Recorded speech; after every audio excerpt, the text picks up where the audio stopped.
primera vez después de cuando se producía una denuncia, ¿se recuerdan que se hacía una investigación preliminar? Esa investigación preliminar que mencionábamos anteriormente era una investigación que hacía solito el Ministerio Público, solito, ellos solos. Esto que dice aquí, que se llama auto de procesamiento, es para realizar una investigación formal, ¿verdad? Esto es para realizar una investigación formal, ya una investigación formal que sea revisada por juez y que va a estar supervisada por juez. Esa sería, para eso es el auto de procesamiento. Entonces, el auto de procesamiento es eso, es un periodo donde se empieza el proceso de investigación. Y este proceso es un periodo de una investigación formal que siempre la realiza el Ministerio Público. Siempre la realiza el Ministerio Público, pero que ahora es diferente porque esta etapa sí es un periodo de investigación formal que está supervisado por el juez, que la realiza el Ministerio Público y que sí tiene como finalidad establecer si la persona tuvo participación en el hecho que se le señala o no tuvo participación, ¿verdad? Para eso es entonces esta etapa, el auto de procesamiento, para eso es. Entonces, repito, si al terminar la primera declaración, el juez no encuentra nada que demuestre o que un indicio que señale la posible participación del sindicado en el hecho que se le señala, entonces el juez da falta de mérito. La falta de mérito equivale a dejarlo libre. No hay nada, entonces se va para su casa.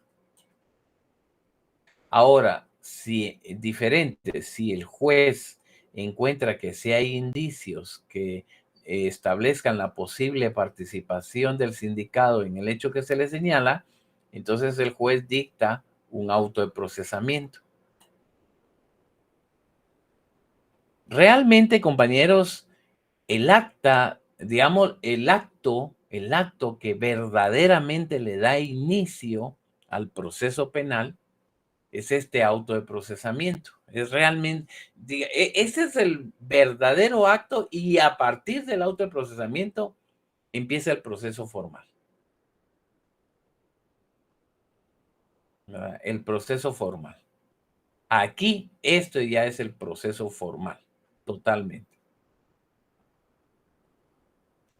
Después del auto de procesamiento hay que decidir si la persona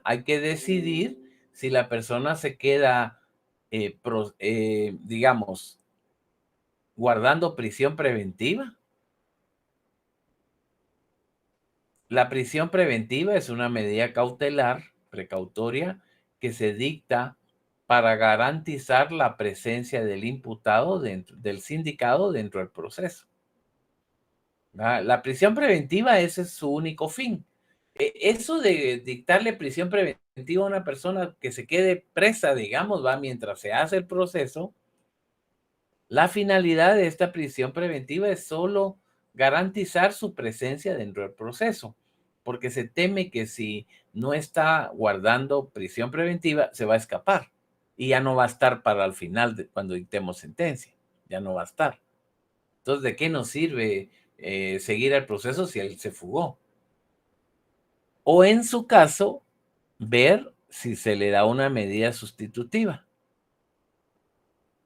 Esto de medida sustitutiva significa que la persona, hay autoprocesamiento en contra de él, pero puede estar en su casa o bajo libertad mientras se desarrolla el proceso. Algunas personas le dicen ¿Han oído ustedes eso cuando dicen está libre bajo fianza? ¿Han oído eso, compañeros, cuando dice está libre bajo fianza? Sí, Sí, Bueno, eso de cuando dice la persona está libre bajo fianza, eso es, acuérdense de lo que yo les había dicho, esa es de esa gente así corriente, ¿va? Vulgar. Lo correcto, compañeros, es goza de medida sustitutiva o tiene medida sustitutiva. Entonces, la palabra sustitutiva significa esto, ¿va? Sustituir la prisión provisional preventiva por una medida, a cambio de una medida. ¿Va? En el proceso penal no se dice libre bajo fianza. En el proceso penal lo correcto sería goza de una medida sustitutiva. Y si yo quiero hablar de dinero, es caución económica. Caución económica. Eso es lo correcto, digamos, no se dice, en penal no se dice fianza. La gente le dice fianza, pues, pero, y hay abogados que a veces lo repiten y da fianza también, pero realmente el concepto correcto no es fianza, es caución económica. Eso es lo correcto. Libre, dice, es que está libre bajo fianza. La gente así lo dice, pero realmente lo correcto es, está en libertad porque goza de una caución económica. O pueden decir, lo correcto sería, lo que pasa es que medida sustitutiva es lo general y de la medida sustitutiva se pueden derivar varias, ¿va? Caución económica, caución juratoria, arresto domiciliario, etcétera. Entonces, eso es caución económica. ¿Escucharon ustedes que hace pocos días anunciaron que al general o expresidente Otto Pérez le van a, dice, saldrá libre, le otorgarán medida sustitutiva, decía las noticias, le darán medida sustitutiva. Básicamente es eso, a medida sustitutiva es eso, una medida en donde sigo procesado, pero me dan el beneficio de estar libre o de estar en mi casa mientras se tramita el proceso, pero estoy procesado porque hay autoprocesamiento. A eso se le llama medida sustitutiva. ¿Verdad? Y recientemente lo anunciaron en el caso del general Otto Pérez. Bueno, está claro esto hasta este momento, compañeros. Yo no voy a entrar a la primera declaración porque no soy de procesal penal, pero vamos a regresar siempre aquí al proceso viendo algunos otros detalles. Por de pronto, ¿alguna duda? ¿Está claro o no? en mi caso sí, licenciado, veo que sí está claro, bien explicado, entendible, basado en los artículos del Código Procesal Penal. Sí, bueno, entonces ahí estamos, compañeros, en esta primera parte. Entonces ya saben cómo termina la primera declaración, ¿verdad? La primera declaración. Yo no sigo con todo el proceso penal por lo que yo les decía, que yo no doy, no es mi curso darles procesal penal, por eso es que ya no me entretengo mucho eso, pero sí quiero mencionar algunos aspectos que son importantes. Recuerden el artículo 3 del Código Procesal, compañeros, del Código Procesal Penal. Recuerden, por favor, el artículo 3, el principio de imperatividad. Tengan presente ese artículo.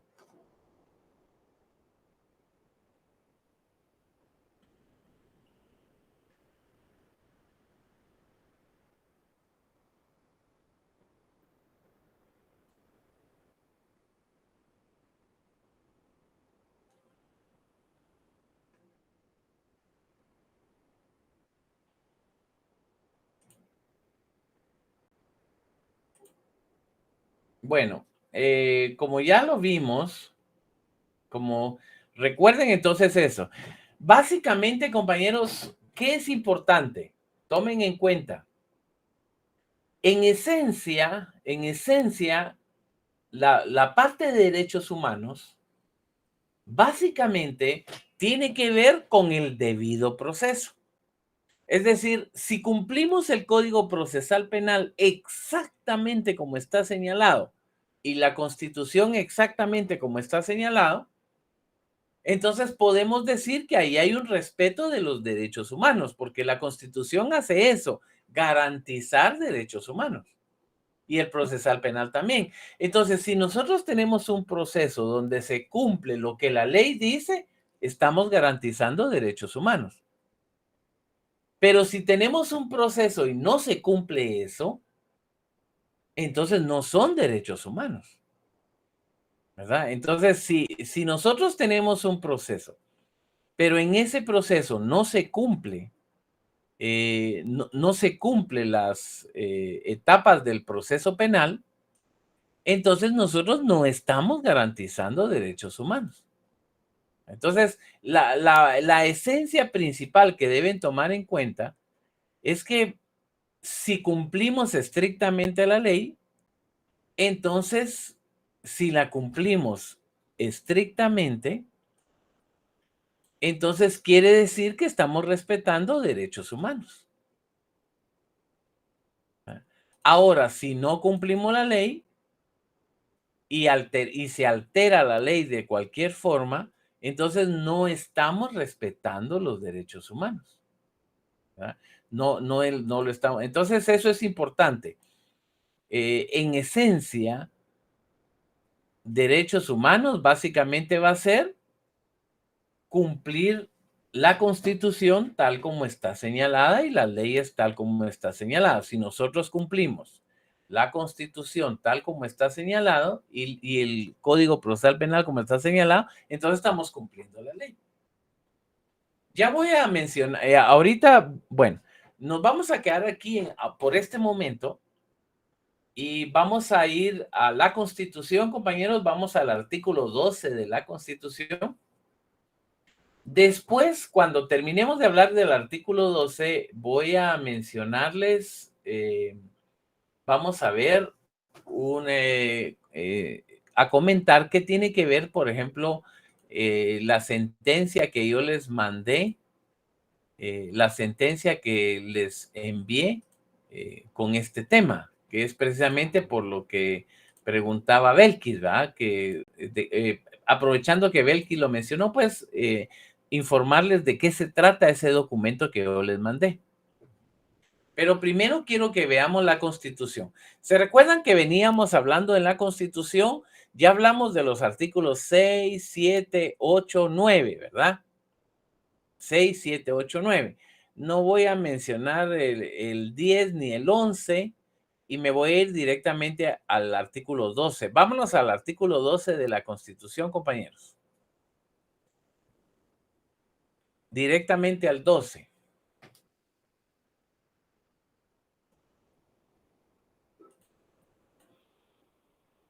Bueno, tenemos el derecho humano, el derecho de defensa.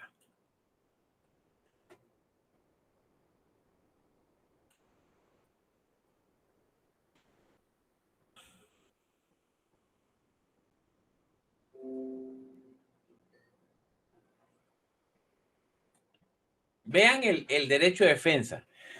Bueno, vean pues, compañeros, vamos a aclarar. Fíjense que el artículo se ve pequeño, ¿va? Pero esta es una de las garantías de derechos humanos más importantes que hay. Es de las más fundamentales. No es la más fundamental, no es la principal. Todas son importantes, pero este es muy importante, ¿va? Primero, vean cómo está establecido en el artículo, en donde dice, el artículo señala, la defensa de la persona y sus derechos son inviolables. No se debe violar el derecho de defensa. Cualquier cosa que afecte el derecho de defensa, entonces hay una violación de derechos humanos. Muy importante que tengan presente el derecho de defensa. En todo, ahora, una cuestión que es importante, compañeros, no hay ámbito que no se aplique el artículo 12. Este artículo, aunque ustedes ven que más adelante dice nadie podrá ser condenado ni privado de sus derechos, y que a ustedes les suene como que es de procesal penal y es de penal, este artículo es para todos los derechos, para todos los derechos, para todas las ramas. Este artículo se aplica en todo ámbito, en todo ámbito. No hay nada que no se aplique a este artículo. Entonces, aunque lean ustedes el artículo y el artículo les suene como que fuera de penal, no importa, tiene que aplicarse en laboral, en penal, administrativo, la SAT, tributario, cualquier cosa, siempre se aplica este artículo, ¿verdad? Tómenlo en cuenta, compañeros. Digamos que yo llego a mi casa, digamos, uno de ustedes llega a su casa, por ejemplo, Selvin tiene cara de trasnochador, ¿va? Que le gusta ahí trasnochar, ¿va? Muy de fiestero. Entonces, digamos que Selvin llega a las 2 de la mañana a su casa, o 3, y llega con pintura roja aquí en la mejilla y acá, llega pintura roja acá, y entra a su casa. Digamos que es casado, supongamos, va Selvin que es casado, y entonces lo ven que llegó con rojo aquí y rojo acá, y entra, y la señora cuando nomás lo ve, le comienza a reclamar y le hace un gran escándalo y que no sé qué, y entonces lo acusa injustamente al pobre Selvin de que saber ni dónde andaba metido ni con quién andaba. Entonces Selvin en ese caso tiene que respirar tranquilo, sereno y decirle, momento, mi derecho constitucional de defensa se tiene que hacer prevalecer. Ahí también se usa el derecho de defensa. Entonces, cuando yo les digo que en cualquier ámbito se debe hacer valer el derecho de defensa, entonces Selvin dice, momento, de conformidad con el artículo 12 de la Constitución, tengo derecho a defenderme. ¿Qué sabe usted si yo no me topé con un payaso en el ruletero? Venía lleno el ruletero y me topé con un payaso, ¿verdad?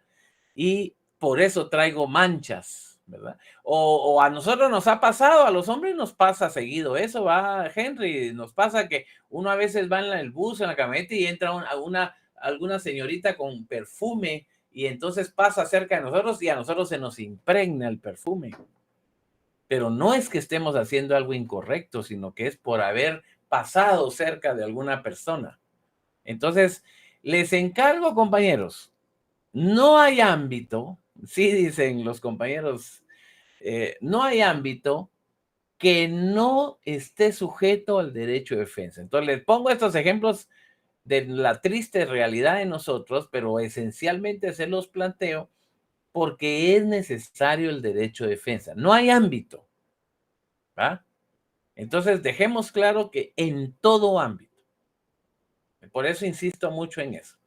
Entonces, ahora vean cómo es que plantea la Constitución el derecho de defensa. Primero, el derecho de defensa de la persona y sus derechos es inviolable. No se puede hacer nada si no se hace constar el derecho de defensa. Bueno, ahora, ¿cómo puedo yo? Ahora vean cómo dice, nadie podrá ser condenado ni privado de sus derechos sin haber sido citado. ¿Cómo garantiza una institución del Estado que garantizó el derecho de defensa? O sea, ¿cómo comprueba, compañeros, una institución del Estado que garantizó el derecho de defensa, que dio el derecho de defenderse? Es decir, la Constitución dice, debe de permitirse que se defienda siempre, sí, pero ¿cómo comprueba el Estado que me dieron el derecho de defenderme? Vean el artículo 160 del procesal penal, compañeros.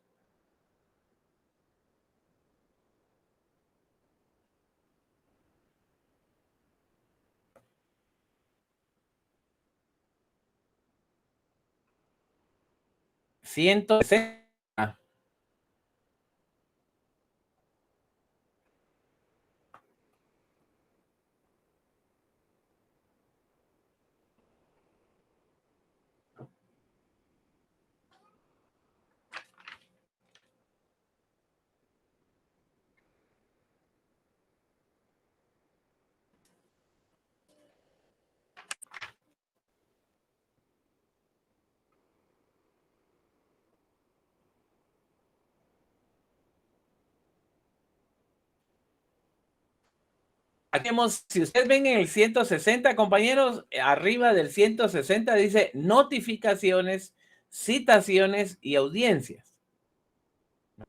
Y en el artículo, ahí, vean el 160, dice notificaciones, citaciones y audiencias. Toda decisión jurisdiccional será comunicada. Y aquí explica en el segundo párrafo que las citaciones y convocatorias a audiencias se podrán realizar en la forma más expedita. Y si ustedes ven ahí, a partir de ahí, vean el 165, 165. 165.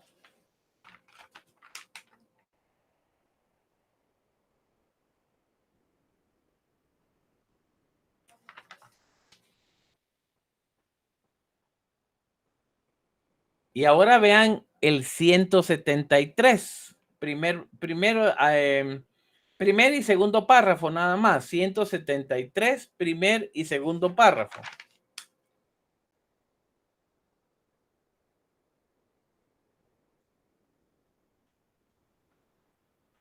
$173, primer y segundo párrafo, nada más.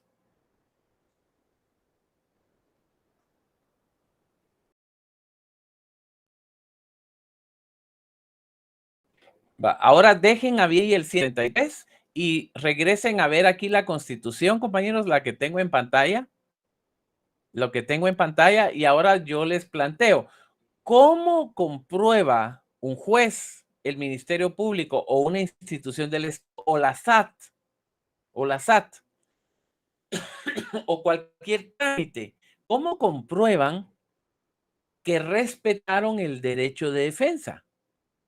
Entonces, ustedes ahí pueden ver en esos artículos que vimos es cómo se comprueba esta parte donde dice que fui citado y oído.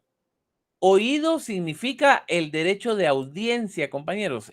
Oído significa el derecho de audiencia, el derecho de haber sido escuchado. Eso es oído. Cuando dice oído, es audiencia, el derecho de audiencia. Quiere decir, es el derecho de ser escuchado. Eso es la audiencia. Entonces, nadie puede ser afectado en sus derechos si no ha sido citado y oído. ¿Cómo comprueba la institución que me citó para escucharme? Y ahí es donde ustedes dicen con la notificación. O sea, el acto que muestra haber otorgado el derecho de defensa y el derecho de audiencia es la notificación.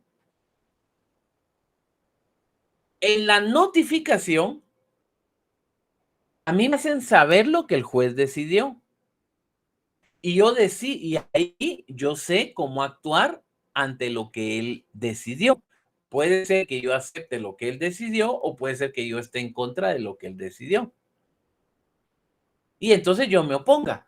Pero ¿cómo me puedo defender yo? Para que yo me pueda defender, yo necesito saber qué están haciendo. Si no me notifican, no me puedo defender. Y además me tienes que dar el tiempo para escucharme. Eso es lo que hace la notificación. Entonces, el acto que garantiza haber dado el derecho de defensa y de defensa es la notificación. ¿Ya? Ahora, vencido.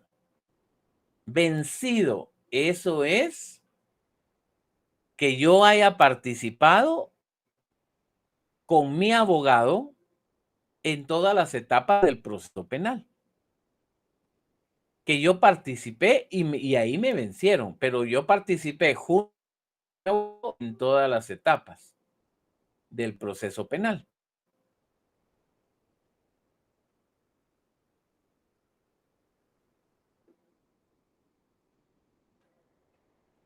Ahora, hay algo que es importante que tomen en cuenta. Hay ocasiones, aquí estamos hablando de lo general del derecho de defensa. Pero ahora tomen en cuenta algo que es importante. Tomen en cuenta. Una cosa es que me otorguen el derecho a defenderme, que me citen para escucharme y que yo me pueda expresar. Pero hay algo que, otra forma de violar el derecho de defensa. Vean el artículo 11 bis del procesal penal, compañeros. Ese sí es un poquito largo, grande, mejor dicho. Vean el 11 bis. Bueno, no es tan largo.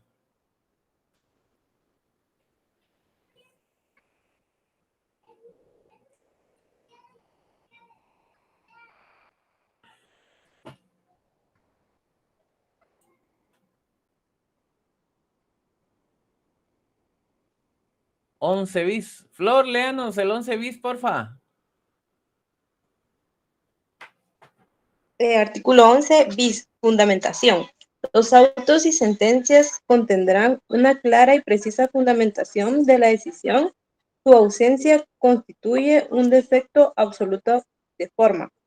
La fundamentación expresará los motivos de hecho y de derecho en que se basará la decisión, así como la indicación del valor que se le hubiera asignado a los medios de prueba.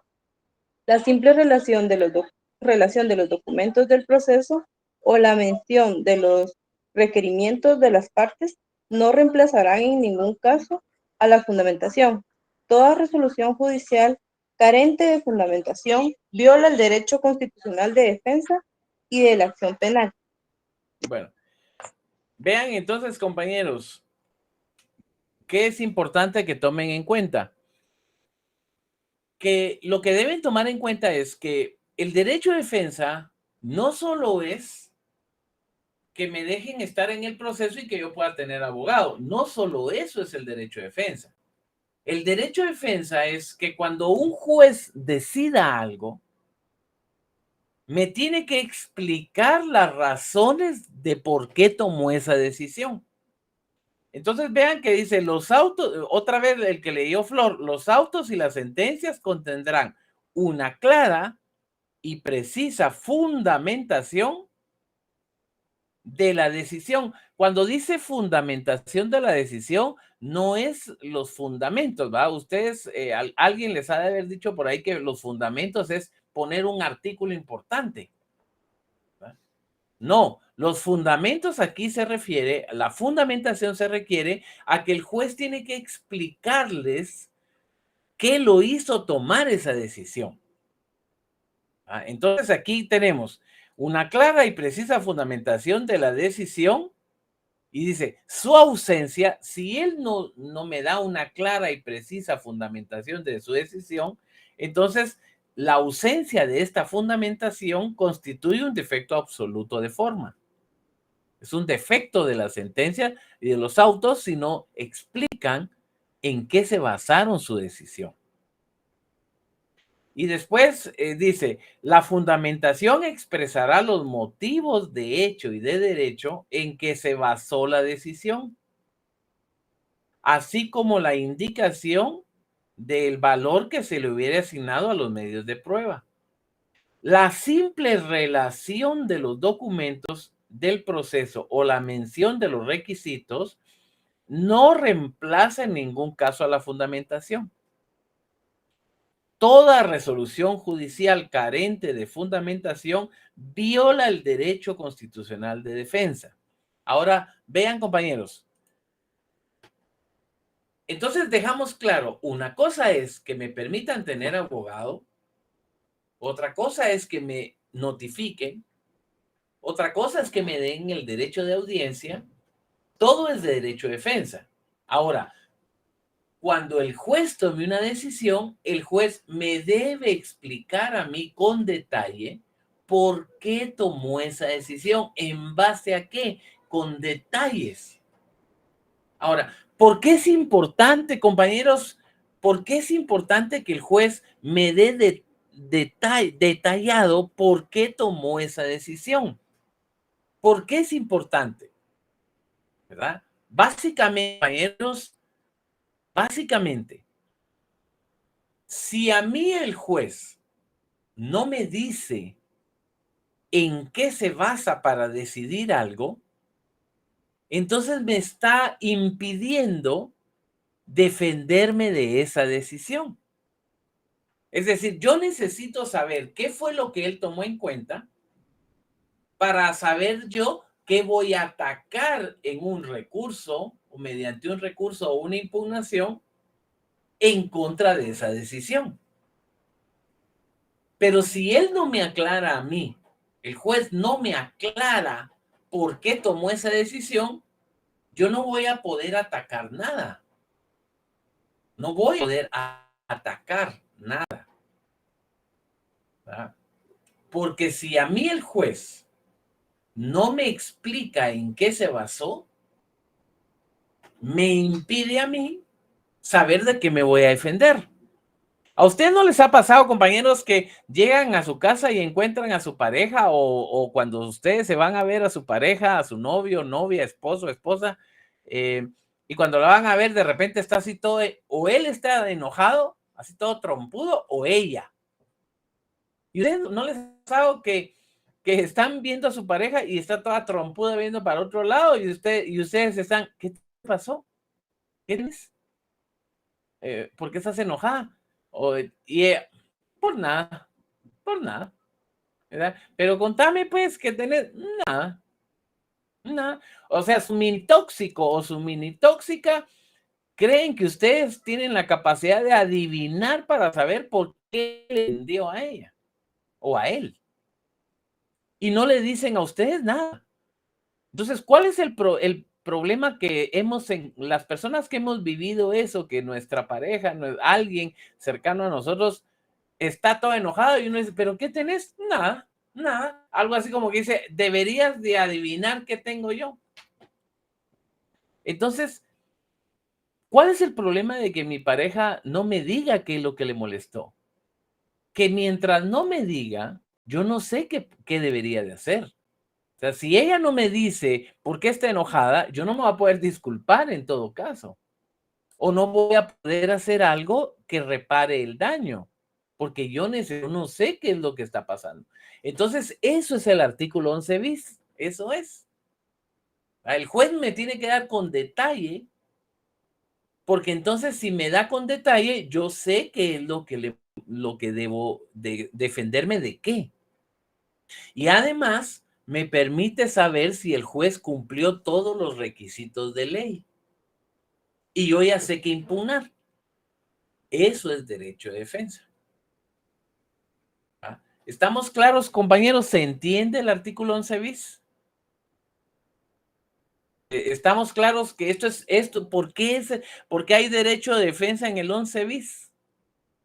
¿Estamos claros en eso? ¿Sí o no? ¿Sí, compañeros, o no? Sí, licenciado. Y tomen en cuenta que eso es parte del derecho de defensa. Entonces, conforme al artículo 12, tener abogado es derecho de defensa. Que me notifiquen las decisiones es derecho de defensa. Que me den audiencia es derecho de defensa. Pero también es derecho de defensa que cuando dicten resoluciones me expliquen en qué se basaron para tomar en cuenta, qué fue lo que hizo que decidieran de eso. Y entonces yo ya sé eventualmente de qué me tengo que defender o qué debería atacar. Pero si el juez no me dice, o la SAT no me dice, o la Contraloría de Cuentas no me dice en qué se basó, me impide defenderme. Me bloquea mi derecho de defensa. Entonces tomen en cuenta que el derecho de defensa no solo es tener un abogado que hable por mí o que me dejen gritar. Eso no solo eso es derecho de defensa. El derecho de defensa es saber en qué se basaron para decidir algo. Y aparte, dejarme participar en todo el proceso, ¿va? No limitar mi participación en el proceso. ¿Va? Eso es derecho de defensa. Ahora, ¿qué pasa si un juez, no hace eso? No respeta el derecho de defensa. Ya vieron ustedes la última línea del 11 bis, ¿verdad? Ahora vean con el 11 bis, relacionen con el 11 bis el artículo, espérenme, el artículo 394. 394.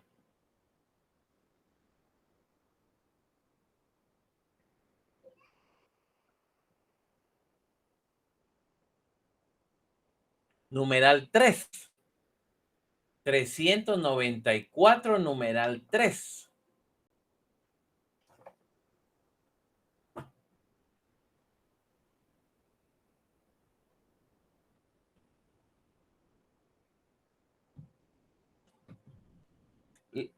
Cuando se les mande a ver un artículo así, que yo les diga, por ejemplo, 394, numeral 3, siempre se lee el título, el primer párrafo y ahora el numeral 3.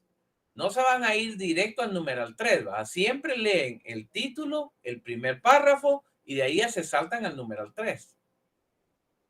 No se van a ir nunca directo al numeral 3 y no lean el párrafo, el primer párrafo. Siempre se lee el primer párrafo y después el numeral 3, en este caso. Entonces, ese numeral 3, compañeros, que ven en el artículo 394, ese es el 11 bis. ¿Va? Ese es el 11 bis.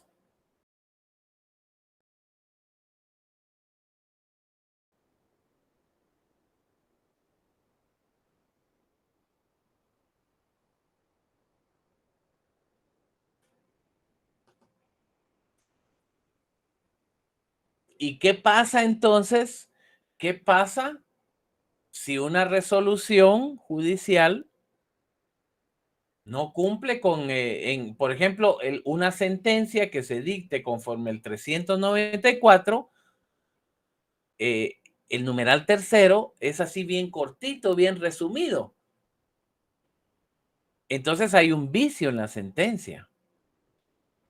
¿Y el vicio qué es? Violación al derecho de defensa.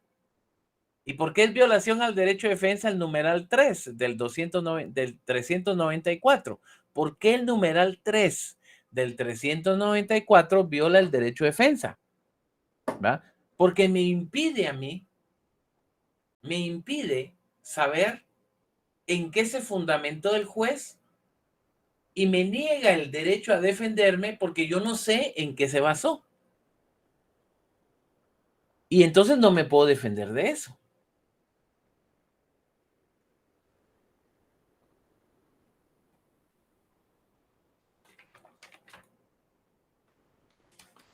Bueno, ahora, compañeros, siguiendo con el derecho de defensa, vean que no hemos terminado el derecho de defensa. No hemos terminado. Ahorita solo estamos empezando, analizando algunos aspectos, porque lo importante es dejarles claro, compañeros, dejarles claro que no se puede, que el derecho de defensa no solo es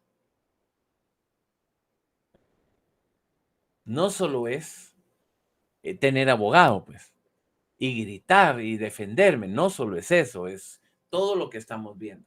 Bueno, ahora, compañeros, hablando de otro que tiene que ver con el derecho de defensa, vean el artículo 373. 373.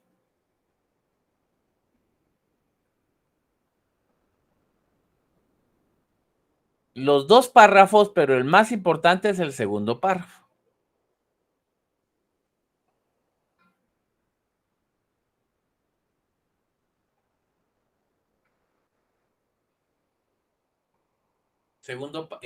Léanlo para ustedes y escuchen lo que yo les voy a contar.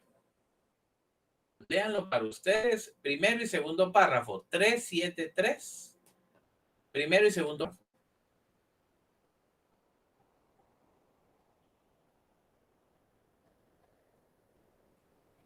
Vean, compañeros.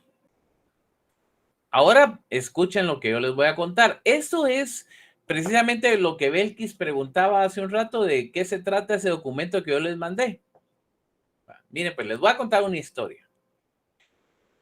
Esa es la de la sentencia que yo les mandé. Esa historia que les voy a contar resumido es ese caso que les mandé hoy. Miren pues, hace años, en una aldea de Escuintla, una niña de 10 años, menor de 10 años, la mandaron a la tienda. La niña desapareció. Como no regresó rápido de la tienda, la fueron a buscar. Cuando la anduvieron buscando en la aldea, como la aldea era muy pequeña, los vecinos vieron a un hombre que salía sospechosamente de un río y vieron que el hombre llevaba marcas como de rojizas, pantalón, y que llevaba marcas. Además que salió como ofuscado, como asustado, y lo vieron. Entonces vienen los vecinos y detienen al hombre y lo acorralan y van a buscar en el río qué encuentran. Y encontraron a la niña que estaba desaparecida. La niña estaba violada, descuartizada y la en un costal. Y descuartizada. Y cuando se hizo el examen forense se estableció que la niña había muerto por estrangulamiento. Y la metieron en un costal para esconderla en un agujero. Cuando le hacen pruebas de ADN al hombre, resulta que el hombre llevaba las manchas de sangre de la niña y la niña tenía presencia de semen del hombre.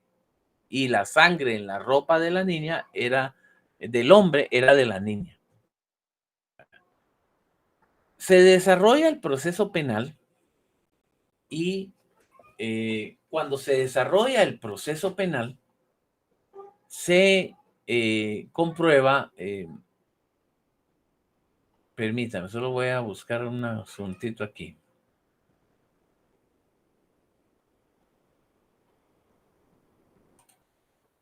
Cuando se desarrolla el proceso penal, compañeros, en esencia, es la primera declaración que vimos hoy.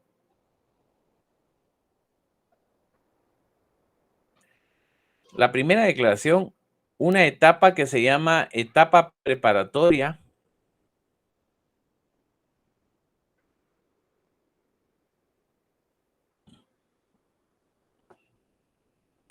Que dura 3 meses. Una etapa que se le dice etapa intermedia.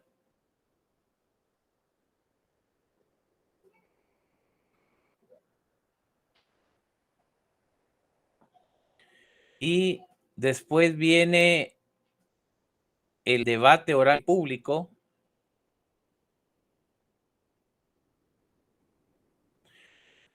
Cuando se desarrolla el debate, cuando se hace el debate, empieza el debate y al empezar el debate, fíjense que esta persona se llama Fermín Ramírez. Fermín Ramírez.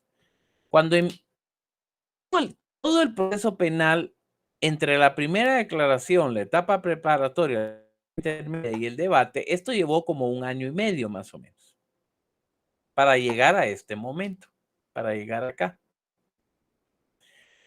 Durante todo el proceso penal, a Fermín se le había procesado por el delito de violación calificada.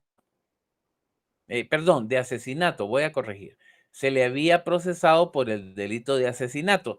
Desde el principio, desde acá y todas las etapas, a Fermín se le abrió proceso penal por asesinato.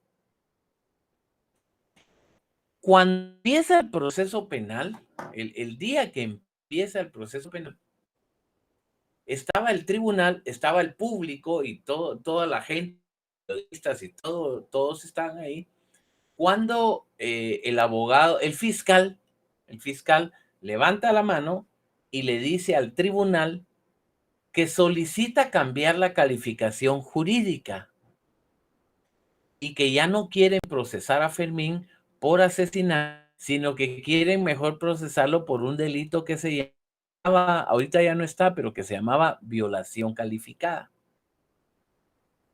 Entonces viene el presidente del tribunal, ¿verdad? Viene el presidente del tribunal y le da la palabra al fiscal que lo estaba pidiendo y le da la palabra al querellante adhesivo y le dice, se le da la palabra al querellante adhesivo para que se manifieste en relación a la calificación jurídica, cambio de calificación jurídica contra Fermín, que ya no sea por asesinato, sino que ahora sea por violación calificada. Entonces viene el querellante y dice, señor juez, damos nuestro consentimiento para que se cambie la calificación jurídica. Ahora se le da la palabra al defensor y el defensor dice, no, yo no quiero, que no sé qué, que no sé qué. Ahora, ¿por qué el defensor no está de acuerdo con el cambio de calificación jurídica? Es decir, todo se había sustanciado por asesinato. Y ahorita, cuando estábamos frente al tribunal empezando el debate, hoy empezaba el debate y hoy el Ministerio Público levanta la mano y el Ministerio Público dice, no queremos que se cambie el debate y ahora ya no lo queremos violación por asesinato, sino que ahora queremos violación calificada. Y el defensor dice no. Bueno, la cosa es que entonces viene el tribunal y el tribunal decide cambiar la calificación jurídica. Y dice el tribunal, en relación a la petición con lugar, a partir de la presente fecha, Fermín ya no será procesado por asesinato, sino que ahora será procesado por violación calificada. Ambos delitos, tanto asesinato como violación calificada, tenían pena de muerte, ¿verdad? Los dos tenían pena de muerte.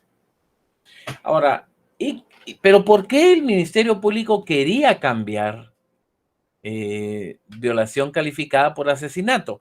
Porque el asesinato, compañeros, ustedes ya estudiaron ahorita, me imagino, ya estarán en eso. El asesinato es un delito, de un homicidio calificado en donde el dolo es fundamental y la premeditación es fundamental. Y la premeditación es la preparación de de las condiciones para la perpetración del delito. Entonces, la premeditación necesita un periodo de preparación y de organizarme, por decirlo así, de organizarse para garantizar la perpetración del delito. Eso es la premeditación, es una planeación, es una organización, es tomar las acciones necesarias para garantizar el resultado del delito. Por eso es que el asesinato, la pena del asesinato es más grave que la de homicidio. Por eso el asesinato es más grave, porque en la del homicidio, una persona le da muerte a otra. Pero en el homicidio, eso de darle muerte a otra es por un arrebato, es por una reacción, es por una cosa inmediata. En cambio, en el asesinato, la pena es más grave porque en el asesinato el autor demuestra mayor maldad. Es decir, una persona que tiene el tiempo para pensarlo, que tiene tiempo para organizar el delito, que tiene el tiempo para garantizar el resultado del delito, es una persona que se lo ha fijado mentalmente durante mucho tiempo. Entonces esa persona tiene mayor indicio de maldad, porque le dio tiempo pensar y le dio tiempo organizar el delito y prepararlo. Entonces esa persona tiene más indicio de maldad. Diferente a una persona que comete un homicidio que lo hace así por un arrebato, ¿verdad? Entonces hay mayor maldad en el asesinato. Sin embargo, en el caso de Fermín no había esos elementos, porque se recuerdan que yo les conté que la niña fue a la tienda y Fermín iba pasando y cuando la vio aprovechó la oportunidad y le hizo daño, pero no había la premeditación del asesinato. Entonces, por eso el MP dijo, no, si cambiamos ahorita, si seguimos por asesinato, lo más probable es que absuelvan a Fermín porque esto no es asesinato. Y por eso necesitamos cambiarlo a homicidio, a violación calificada. La cosa es que el tribunal acepta el cambio y se cambia la calificación jurídica y entonces ahora dice, en relación a la solicitud del MP, seguimos este debate por violación calificada y lo cambiamos. El abogado dijo, no, yo no quiero, pero sí, démosle. Y siguió el debate. La cosa es, compañeros, que cuando el debate termina, cuando se dicta sentencia en este debate, al dictar la sentencia, entonces resulta que en esta condición se cambia la calificación jurídica y cuando este debate termina, dictan sentencia y en la sentencia dictan pena de muerte. Pena de muerte contra Fermín. Empieza todas las etapas procesales y plantean apelación y la sala confirma la pena de muerte, sigue la pena de muerte. Plantean casación y la Corte Suprema dice sí a la pena de muerte. Plantean, después de la casación, el amparo y la Corte de Constitucionalidad dice sí a la pena de muerte. Plantean inconstitucionalidad y la Corte vuelve a decir que sí a la pena de muerte. Y todos felices porque íbamos a ejecutar a Fermín. Y aquí, ahora se va el asunto a la Corte Interamericana de Derechos Humanos. Y la Corte Interamericana de Derechos Humanos dice no procede la pena de muerte. La Corte dice que evidencia una violación de derecho humano al derecho de defensa y ordena a la Corte Interamericana de Derechos Humanos anula todo lo actuado. ¿Saben cuánto nos costó este proceso a nosotros? A Guatemala, casi 260 millones nos costó este juicio y nos llevó como 4 años. Y entonces ahora viene la Corte Interamericana de Derechos Humanos y dice, no, hay violación de derecho humano. Anula todo lo actuado, y ordena repetir el proceso desde el momento que se produjo la violación de derechos humanos a Fermín. Acá, en el debate, cuando el debate empezaba. Y se anuló todo. Todo se anuló. Y entonces ahora ordenó repetir el proceso. ¿Y saben qué? Le tuvimos que pagar a Fermín $75,000 por daños psicológicos, al pobre Fermín. ¿Va? Y ordenó repetir todo. ¿Qué manda, Jimmy? Sí, licenciado, ¿y en qué momento violaron el derecho de derechos humanos de Fermín? Ahí está, eso es lo que quiero que ustedes me digan si ustedes ya lo leyeron. Recuérdense lo que yo les digo, estricto cumplimiento del debido proceso. Si no se cumple estrictamente, se viola el debido proceso. Victoria. Puede ser por lo que le dice, o sea, en el artículo que nos dio, que es el 373, en el segundo párrafo, está o indica que se le tiene que dar el derecho a ofrecer como nuevas pruebas para preparar su intervención. O sea, hubiera que como detener o dar como un tiempo estipulado y darle parte o tiempo al acusado para preparar sus pruebas. Exactamente, Victoria. Entonces, mire, Jimmy, en ese artículo, el segundo párrafo, ¿qué debió haber hecho el tribunal? cumplir el segundo párrafo. Y no lo hizo. ¿Va?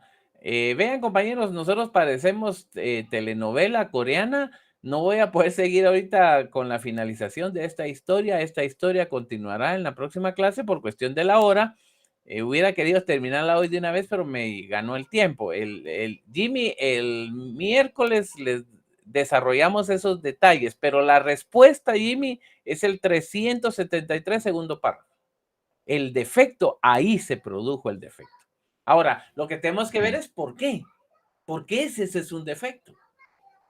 Pero si ustedes quieren adelantarse, ya Belkis empezó a leer esa sentencia, denle ustedes también, ahí está en esa sentencia que yo les mandé hoy. Ya Belkis ya lleva como 3 páginas ahorita, ya sigan adelante, compañeros. Entonces, ahí está, de todos modos yo se los voy a dar resumido el miércoles. Nos vemos el miércoles, compañeros, disculpen que los deje a medias, pero es cuestión de la hora.